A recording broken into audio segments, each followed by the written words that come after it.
We are in the magical studio of Madeleine Durham, and I have never been here before, and wow, what a wonderful place. And this is a place where she creates Madeleine's paste papers.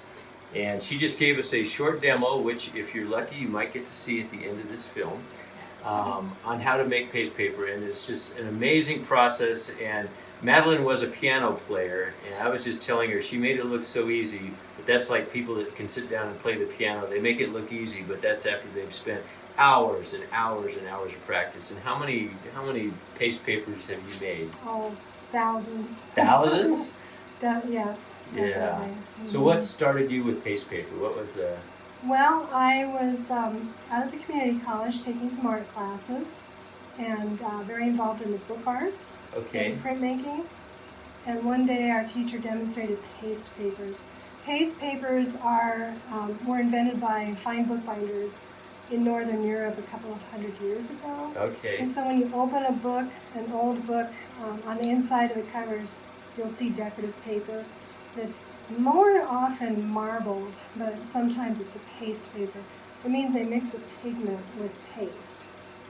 And pigment being paint or pigment being raw pigment? Well, a couple hundred years ago it would have been raw pigment. Okay. And now it's acrylic paint, specifically golden acrylics. Golden acrylics. So golden acrylics, and I use a wheat paste, a really fine wheat paste that I get from the fine bookbinder's supply. And many people don't know, but Sam Golden actually was one of the people that invented acrylic paints back in the late 40s with Lenny Beaucourt. So, and Golden is probably one of the best paint companies that we stock, and probably the best one in the world, actually. So this is board, paper mounted to board. Right, a collage technique. Okay. So they're 1 foot squares. And the technique that you just showed us was kind of a Zen line thing going on. Obviously, you create actual shapes of like flowers and landscapes and stuff. So you have, that's your painting background coming through the paste paper? Right, well, traditional paste papers, you put the paste down and then drag a comb through it like a notched instrument. So I was doing things like cutting up squeegees, making hundreds of notches and big squeegees. You don't want me to do your windows. And one day when I was She doesn't do windows. No, I would, but they would. They would look very decorative, like paste paper patterns. One day I was applying the paste to my paper with a new brush, with a large filbert brush, and I saw a line that I'd never seen before, and it grabbed me by the tail and never let me go. These are giclée prints of the paste paper. Of the paste paper. The originals were large, like these that are hanging on the wall over here.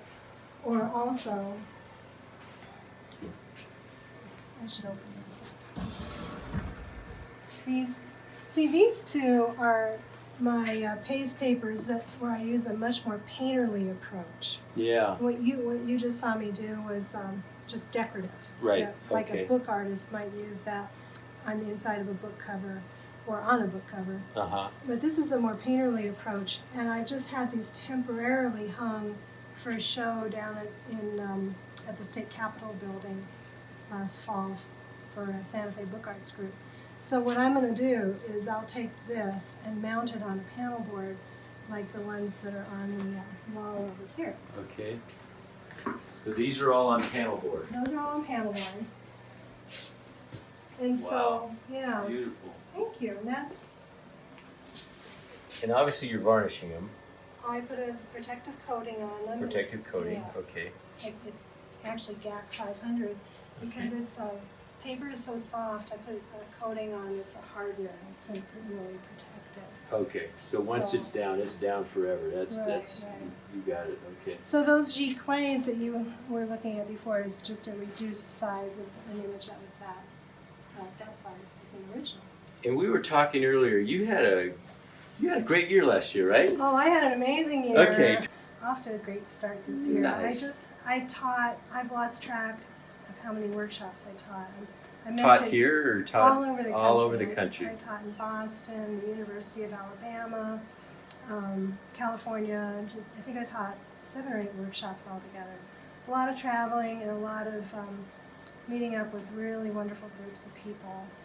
And I can't even begin to tell you how fortunate I feel that I discovered this process, because it's just put me in the company of some really wonderful groups of people. Mainly, I do a lot of workshops with the book arts groups, fine bookbinders, and calligraphers. Okay, calligraphers. Calligraphers love my work because they can, here's a copy of a piece. They can do their calligraphy on the lines. Wow. I just love how they have these lines they can follow. For poetry or for poetry, and all those how beautiful little, is that? Sayings that people like to hear. So what are the uses, some of the uses? I mean, some of the uses obviously are fine art applications, book applications, calligraphy applications. Is there anything that has surprised you that people use your advertisements? Advertisements, yes, I wanted to show you this. Okay. This is an ad that was in Town and Country magazine. Wow. By Tiffany's ad. How where beautiful. They were inspired by the color blue. Yeah. And used the paper to wrap a box for Tiffany's ad. Wrapping paper. This is kind of expensive wrapping paper, isn't it? Well, if you're buying something at Tiffany's, okay, all right. Everything's relative. You could wrap it now. Nice. And then I also do additions. I do additions for people. This is a rather simple pattern. It was a large square that I did 120 of these. Wow. Specifically for a special envelope that was folded and used by Instagram for their annual Christmas New Year's gala ball in San Francisco. So they needed 120 envelopes for all their official officers. So some of your work is strictly artistic, and some of your work. Oh my gosh, we have a friend here. Look at this. That's your studio assistant. My studio assistant. Do you use him as a blotter sometimes? To blot like water out or something? Oh, I have a really funny story. When I was first doing this, I didn't have the drying racks. And one day I had the papers all drying on the floor, and he ran across the papers and left these footprints on the paper. And this woman bought my papers with the cat prints, and she, for a long time, kept contacting me and saying, "Do you have any more of those?" The cat prints. But once he ran across those paper once, he'll never run across them again. So that was that. Yeah. What is an average is there an average Madeleine day? Do you come into your studio? Do you play music? Do you get in the zone? What gets you? I play music. I get in the zone. Sometimes I actually spend a couple of days internally preparing myself for a serious work session. Okay. I'm always trying to get ahead so I don't have to work so hard during the time right before, say, a show. I sell at the Guild of Bookworkers every year when they have their conference. But it never fails. I seem to work much better under a deadline. Okay. I just get the energy for it, and I can spend many more hours in the studio really getting ready for something. When I'm doing the landscapes, they're a lot more focused attention, and but I can't just produce them without warming up, so I'll use my time making decorative papers as a warm-up for my more painterly work. What do you see this year happening? Same successes? Are you traveling and teaching and doing more of that? I'm traveling and teaching this year, not quite as much. Okay. I'm doing some workshops here in Santa Fe. I'm in the Santa Fe Society of Artists, which is in the downtown. The outdoor shows. Outdoor show. I'm looking forward to participating in a number of those shows. Okay, well, thank you, Madeleine, for opening up your studio. If you want to get in touch with Madeleine, it's madelinedurham.com, and that she teaches right out of this studio here.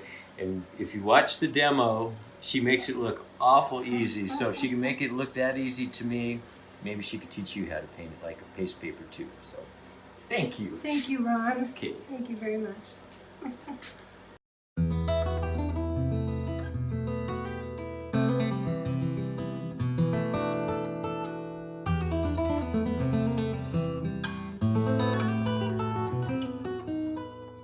Okay, and I heard a rumor, something about the Met. Why don't you tell me about this? Oh, the Met, yes. The Met. Well, you know, I take my papers every year to the Guild of Bookworkers, which is a fine bookbinding conference. And a few years ago, the head paper conservator from the Metropolitan Museum of Art came to the conference, and I met her. And you met her? I met her, yes. And she's putting together a collection. It's called the Paper Legacy Project. So the big news now is that she's pulled 26 of us together, and they're actually giving us an exhibition. You're having an exhibition at the Met? Yeah. When? Well, it's me and 26 other artists. But still, when? That's great. What an honor. September will be the opening of 2022. September 22 at the Met. 2022. 2022. Okay. It'll be up for 3 months, and I'll be there giving Congratulations. demos. What an honor. Yeah. Madeleine is at the Met. Oh, thank you.